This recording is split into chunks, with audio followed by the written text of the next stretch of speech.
မြန်မာ MPN play of D1 ပွဲစီစဉ်နဲ့မအီလိုးတွေတယောက်ချင်းစီတိုင်းကိုလီးပဲလို့ငါလိုးမှသားတွေပရိသတ်ကတာဝန်ကြည့်တယ် player တွေကတာဝန်ကြည့်တယ်မင်းတို့အဲ့ပွဲစီစဉ်တဲ့ကောင်ကြီးစောက်သုံးမကြလို့အခုလိုဖြစ်နေတယ်သိလားဟမ်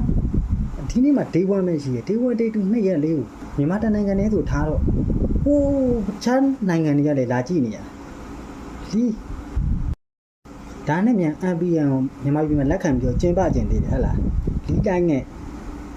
စုံနာပေးတဲ့ကောင်တွေကလည်းဘာတွေပေးလဲမသိဘူးမင်းတို့ပွဲစီစဉ်တဲ့ကောင်တွေကလုံးဝစောက်ကြက်သိမရှိတယ်ဟမ်၄နိုင်ထိုးတွေကလိုက်စားတယ်အခု6နိုင်ထိုးဂိမ်း1ပွဲပဲပြီးတည်တယ်ဂိမ်း1ပွဲတော့ပွဲပြီးအောင်မပြီးဘူးတော့စောက်ကြက်သိတုံးတဲ့ကောင်တွေမင်းတို့ကောင်တွေသိလားစုံနာကြောယူခြင်းတယ်ရတာအကုန်ယူခြင်းတယ်ပြီးရင်ဖြစ်မြောက်အောင်မလုပ်ဘူးအားနာပေါ့ကွာမင်းတို့ကောင်မလေးကစတာတွေလားအင်တိုကစတာတွေလားအဲ့ကောင်တွေကလည်းလွှင့်နေသူတို့ official လိုက်တယ်ကစတာဇီဇီလိုက်မှာဆိုလဲပရိသတ်က2000ကျော်တယ် YouTube မှာ Facebook မှာလည်း1000ကျော်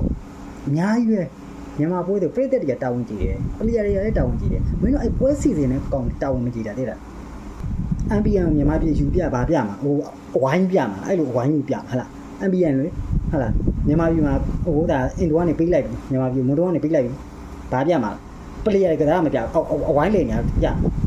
ဘူးမာသားတွေဟိုအကောင်တွေကမင်းတို့စောက်ကျင်လို့တီးလို့ MPN မပေးတာ